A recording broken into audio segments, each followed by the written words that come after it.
Hola amigos, les había dicho que íbamos a tener al señor Arturo Morales. Aquí lo tenemos y a ver qué les parece. Así que adelante. Gracias, mexicana. Así le digo yo en casa. Bueno, dejémonos de graciosadas y rápidamente comencemos porque tenemos mucha información. Inicio recomendando 3 videos. Este lo acabamos de encontrar y debió haber entrado en la sección de ternas pitagóricas. Es muy recomendable. El segundo es de esta misma serie. Hoy vamos a retomar algo de aritmética modular y aquí hay conceptos importantes. El tercer video es de ese gran matemático divulgador Antonio Pérez. Ahí se toca un tema que es el que da pie al video que voy a exponer. Específicamente los números primos que se pueden escribir como la suma de 2 cuadrados. Vamos viendo.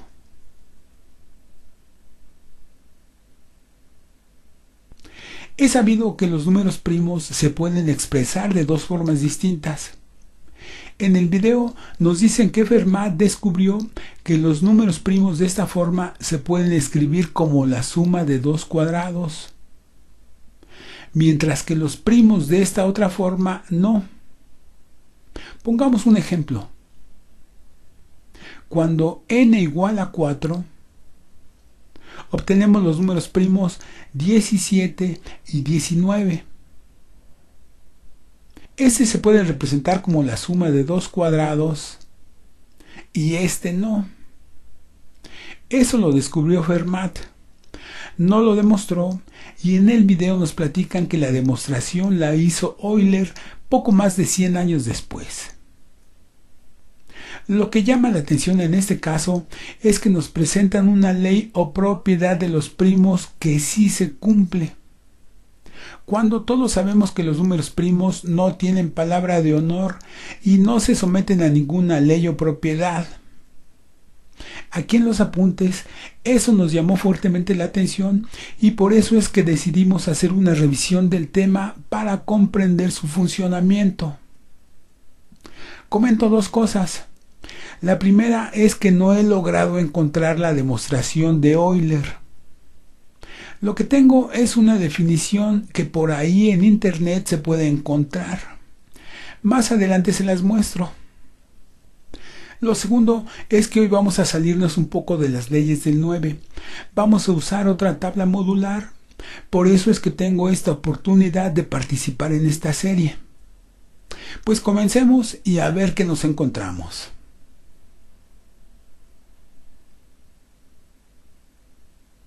Partimos desde las 2 familias de números primos.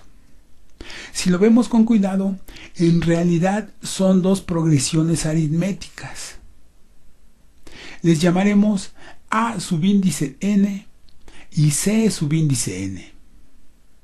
Tabulemos. Ambas son progresiones formadas por números compuestos y números primos. Realcemos a estos últimos. Ahora reescribimos a los números como una suma de cuadrados. De este lado no hay ninguna solución, más tarde lo comprobaremos. De este otro, la situación es más interesante porque algunos números tienen solución y otros no. Y entre los que la tienen hay primos y hay compuestos. En cierta forma se hace un desorden. Algo importante que quiero destacar es que estas 2 familias no son exclusivas de primos. Son progresiones que además de compuestos incluyen primos. Lo voy a decir claro. La información se la han acomodado a modo y lo ejemplifico. Dicen que esos primos no se pueden escribir como la suma de 2 cuadrados. La realidad es que ningún número de la progresión se puede escribir como la suma de 2 cuadrados, ni primos ni compuestos. De este lado es lo mismo. Se enfocan en los primos, pero los acontecimientos son más generales. Quitemos a los cuadrados y precisemos bien las progresiones. Tienen una diferencia de 4. Vean que esto otra vez está a modo. Si a los primeros números les quitamos 4, obtenemos números naturales. Aquí es 1 y aquí 3. Entonces hay que ajustar estas igualdades.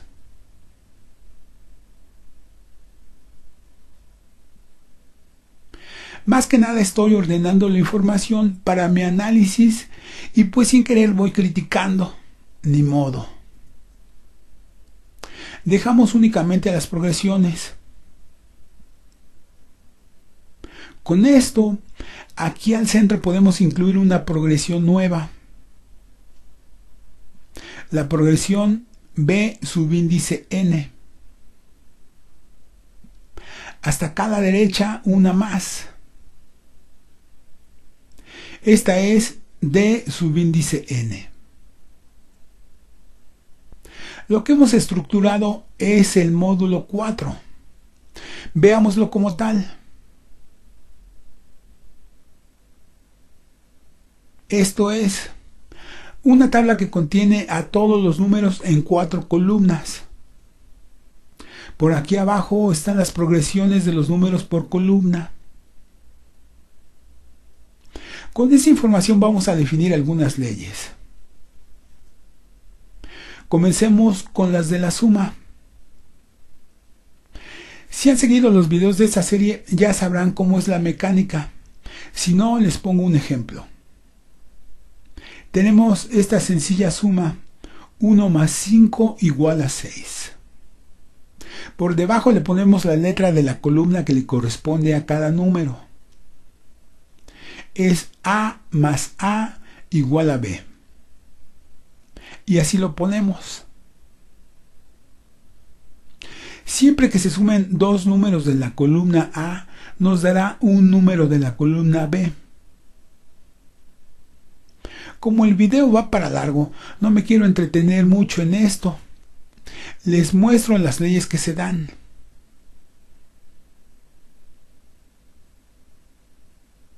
Con razonamientos análogos, también formemos las leyes de la resta y las de la multiplicación.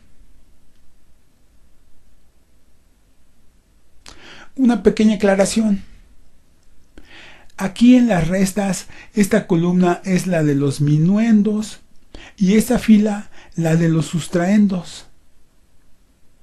Solo aquí hay que respetar ese orden. Bueno, como vamos a trabajar con cuadrados, hay que definir las leyes de los cuadrados. Por ejemplo, el 5 al cuadrado se puede escribir como 5 por 5. Por debajo ponemos sus letras. Tenemos que a cuadrada es igual a A por A. El producto de A por A, de acuerdo a estas leyes, nos da el resultado A. Entonces tenemos que el cuadrado de un número de la columna A va a estar en la propia columna A. Según el ejemplo, el cuadrado de 5, que es 25, debe pertenecer a la columna A y efectivamente aquí está. Esta operación la sentamos y limpiemos. Con los mismos razonamientos generamos los otros cuadrados.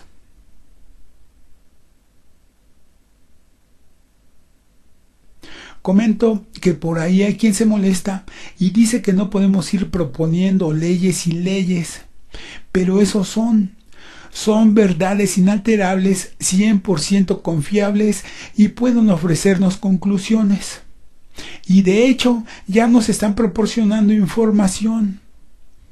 Estas 4 leyes nos dicen que los números cuadrados solo pueden existir en las columnas A y D. Por tanto, las columnas B y C son carentes de cuadrados. Estas son verdaderas conclusiones. Bueno, antes de continuar hagamos otra aclaración. Lo peculiar de esta tabla módulo 4 es que los números primos solo estarán contenidos en las columnas A y C. En B y D jamás existirán primos. Lo podemos declarar como todos los números de las columnas A y C en un módulo 4 son potencialmente primos. Obviamente que cuando los números son pequeños se identifica fácilmente si son primos o compuestos. Por ejemplo, el 9, como sabemos que es compuesto, pues ya no le queda el título de potencialmente primo. Veámoslo así. Si asignamos en esta progresión n igual a 10 millones 1, ahí sí no sabremos si el resultado es primo o no. Es decir, que es un número potencialmente primo. A eso se refiere la expresión. Continuemos y aunque haya inconformes, vamos a hacer otras leyes más.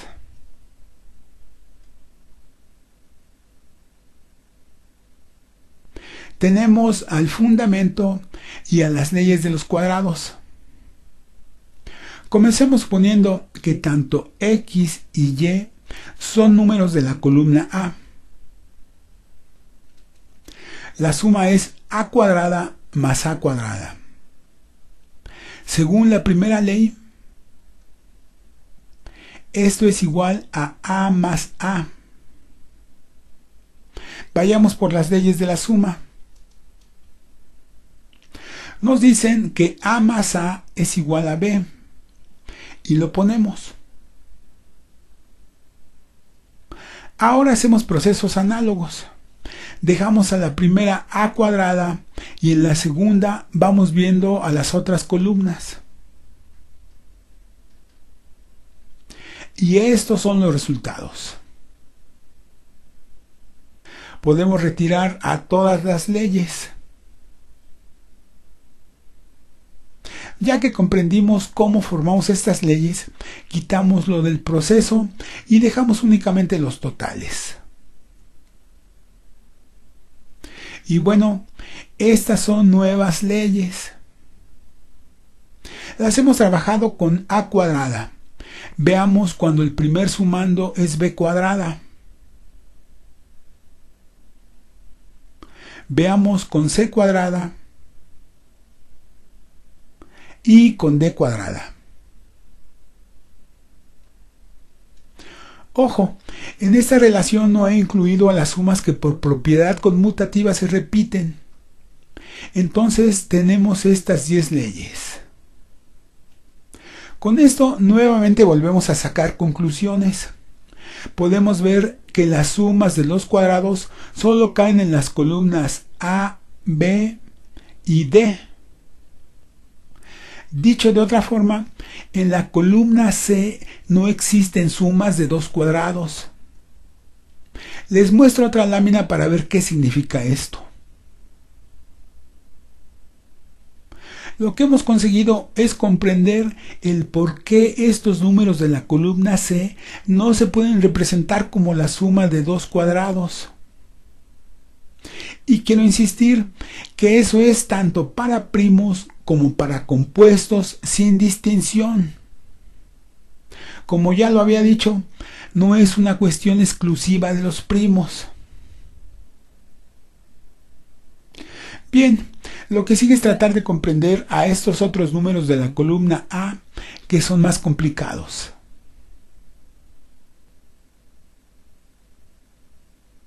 Otra cosa que nos dicen estas leyes es que los números que se pueden escribir como suma de cuadrados pueden estar en la columna A, pero también en la B y D. tampoco es una cuestión exclusiva de la columna A y mucho menos exclusiva de los primos de la columna A.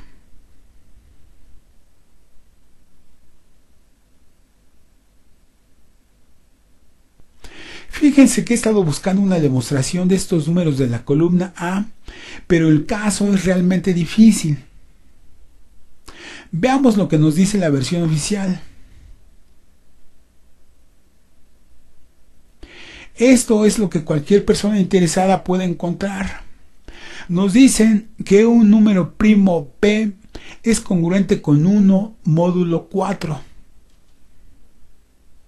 La verdad es cierto, pero esto no prueba absolutamente nada. Les explico qué es lo que nos están diciendo. Simplemente dice que si a un número primo de la columna A se le resta 1 y se divide entre 4, nos dará un número entero. Y vuelvo a lo mismo. Esto aplica para todos los números de la columna A, compuestos y primos. Veamos lo que sería el equivalente para la columna C. Es esto. ¿Y qué estamos probando? Pues nada. Vayamos a las conclusiones. A este caso le he dedicado mucho tiempo y no le he encontrado una solución definitiva, pero sí tengo una hipótesis y está basada en los factores de cada número. Por aquí la despliego.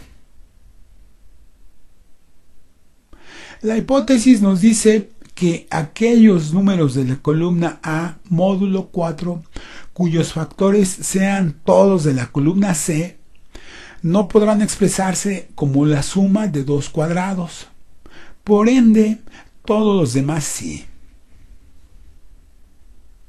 La hipótesis describe a los números que no tienen solución, como el 9 o el 21. Veamos sus factores. Todos los factores del 9 son de la columna C. Por eso el 9 no tiene solución. Lo mismo es con el 21. Sus factores son de la columna C y por tanto tampoco se soluciona.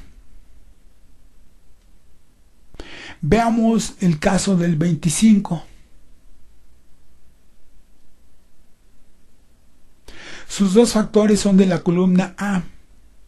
Por eso mismo sí tiene una solución. Les muestro un último caso. Por aquí lo agrego. Es el del 45. Veamos sus factores. Los dos primeros son de la columna C, pero el último es de la columna A. Por esta característica se salva y se permite que haya solución. Para que fuera inoperante, todos los factores deben ser de la columna C. Con relación a los primos, pues evidentemente no tienen factores y ellos mismos son de la columna A. Están salvados. Esa es la explicación. Y bueno, amigos, de esa manera concluimos con este fascinante tema. Más que nada lo que quería mostrar es la forma de analizar números a través del sistema de tablas, que es lo que precisamente ha estado haciendo Ivonne Mendoza a lo largo de esta serie. Por mi parte agradezco la oportunidad y me despido invitándoles para ver si alguien quiere animarse a demostrar o anular esta hipótesis. En una de esas, por ahí andan corrigiendo al gran Euler. Pásenla bien.